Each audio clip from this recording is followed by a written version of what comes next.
Welcome to my channel. मैं चंचल आज आपके लिए लेके आई हूँ आरपीएफ एसआई एंड कांस्टेबल का मैथ का स्ट्रेटजी क्या रहने वाला है आपका। जैसे कि बात करते हैं कि 35 क्वेश्चंस पूछे जाएंगे आपकी आरपीएफ एसआई एंड कांस्टेबल में और 35 नंबर के होंगे। तो देखो ये जो नंबर है एक बहुत बड़ा नंबर है और अपने एग्जाम में सिलेक्शन दिलाने के लिए बहुत बड़ा मैटर करता है ना। तो अगर आप आर्ट से बिलोंग करते हैं, अगर आप साइंस फील्ड से बिलोंग करते हैं, आप कोई से फील्ड से बिलोंग करते हैं और अगर आपका मैथ वीक है ना, आप अभी कंपटीशन फील्ड में आए हैं या बहुत टाइम से हैं पर आपका मैथ से कभी पाला पड़ा नहीं है, बट अब आपको नौकरी लेने के लिए ज़रूरी हो चुका है मैथ क्लियर करना, तो आप क्या कीजिए कि आप सबसे पहले आरपीएफ एसआई एंड कांस्टेबल का सिलेबस उठाइए मैथ का, है ना। उस पोर्शन को उठा के एक ऑथेंटिक टीचर, इट मीन्स आपको उस टीचर का सारा सब कुछ जो भी चैप्टर है आपको अच्छे से समझ आता हो ना। अब सबसे पहले एक वीडियो देखिए कोई से भी टीचर की मैथ के, जैसे अपने आदित्य रंजन सर ले लीजिए, है ना। अगर आप उनका वीडियो देखें मैथ का, अगर आपको अच्छे से समझ में आता है ना, अगर आपको एक वीडियो अच्छे से समझ में आता है, एक चैप्टर अच्छे से समझ में आता है, तो आप कंटिन्यू रखिए सारे चैप्टर्स का कि आपको सारे चैप्टर इसी टीचर से पढ़ना है। आप जरूरी नहीं इन्हीं टीचर से पढ़ो, यूट्यूब में हजारों टीचर्स है, आरपीएफ कांस्टेबल एंड ऐसे का डाल के देखिए, हजारों टीचर्स मिलेंगे आपको। आप कोई से भी टीचर से पढ़िए, अपना सिलेबस कंप्लीट कीजिए। सिलेबस कंप्लीट करने के बाद में जो आरपीएफ एसआई एंड कांस्टेबल में लास्ट ईयर के जो क्वेश्चंस आए हुए हैं एंड जो एनटीपीसी में पूछे गए हैं क्वेश्चंस है, ग्रुप डी में पूछे गए क्वेश्चंस है, आप उन क्वेश्चंस का प्रैक्टिस कीजिए ना। आपसे क्वेश्चन अच्छी तरीके से सॉल्व होंगे।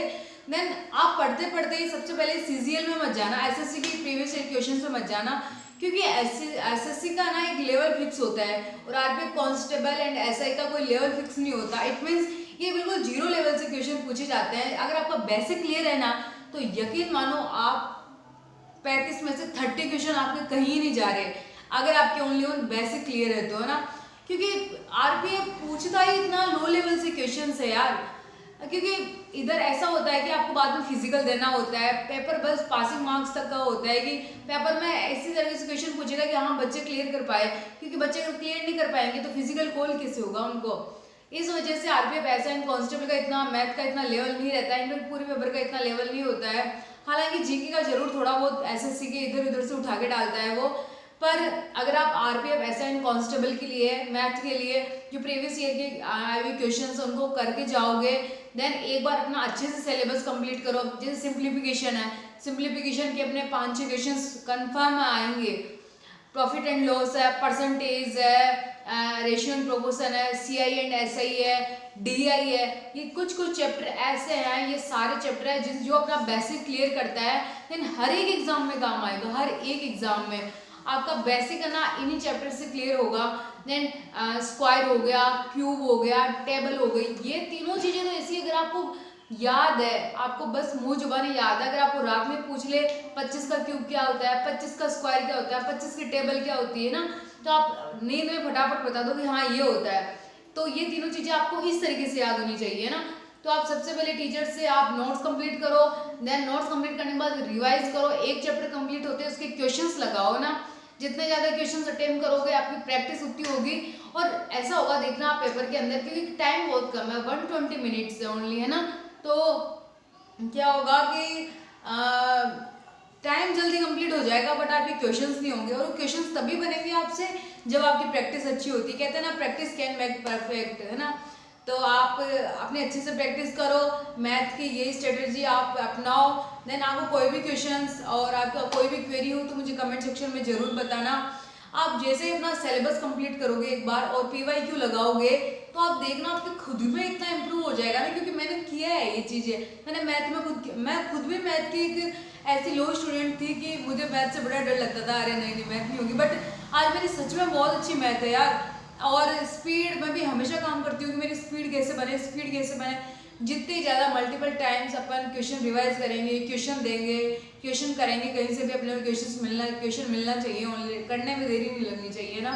तो आप क्वेश्चंस करो मल्टीपल टाइम्स पहले सिलेबस कंप्लीट करने के बाद, देन फिर आप देखना कि आपके अंदर कितना इंप्रूव हो चुका है। और मैथ से भागो मत यार, मैथ से भागोगे ना तो आप पेपर क्लियर नहीं कर पाओगे।